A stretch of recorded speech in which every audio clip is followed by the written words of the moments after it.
कैसा है, ये गुजराती है।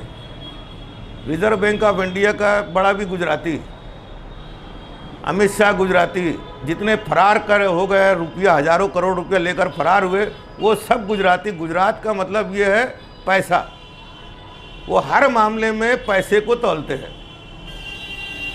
अब पैसा पैसा पैसा ये लोग करते हैं, तो पैसे के बारे में जहाँ जिसको जैसा मौका मिल रहा है, ज़्यादातर आप देखो गुजराती ही लोग हैं। ललित मोदी कह लो, मोदी कह लो, स्टार्ट में 15-20 साल पहले हर्षद मेहता का ले लो, ये तमाम के तमाम गुजराती है। और फौज में एक भी गुजराती नहीं है। फौज में एक भी गुजराती नहीं है, ना हिंदुस्तान की आज़ादी की लड़ाई में इनका कई हिस्सा है। ये ना देशभक्त है, ना देशभक्ति के लिए, देश के लिए इन्होंने कभी कुर्बानी दी है।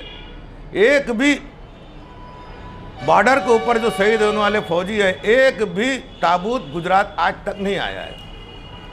वहाँ पर शहीद होता है तो हमारे मर्द मराठा होता है, महाराष्ट्र का होता है, बिहार का होता है, उत्तर प्रदेश का होता है, पूरे मुल्क का मिलेगा। लेकिन गुजरात का सब सिर्फ देश को लूटने में लगा है। तो देशवासियों ने इस बात को समझ लेना कि गुजराती का मतलब है पैसा कमाना। ये मुल्क की एकता, अखंडता या दस्तूर, संविधान, इससे इनको कोई लेना देना नहीं है। और CAA और उससे पहले NRC, ये मुल्क की आवाम में डिवाइड एंड रूल का तरीका अपनाने की कोशिश की गई है। लेकिन मैं उनका धन्यवाद कहूँगा, इस देश के उन हिंदुओं का, उन सिखों का, उन क्रिश्चियन का, उन बौद्धों का, जिन्होंने इसको समझकर देश भर में फैले हुए आंदोलन का साथ दे रहे हैं।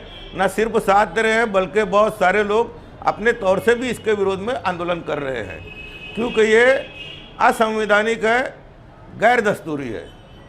इसलिए जो है इसके बारे में पूरे के पूरे इंसाफ पसंद, हक परस्त जितने भी गैर मुस्लिम हैं हिंदुस्तान भर के, ये लोग उस तहरीक में जुड़े हुए हैं। और हम इस देश के नागरिकों की जानिब से, शहरियों की जानिब से उनको धन्यवाद कहेंगे कि आपने हक का साथ दे रहे हैं।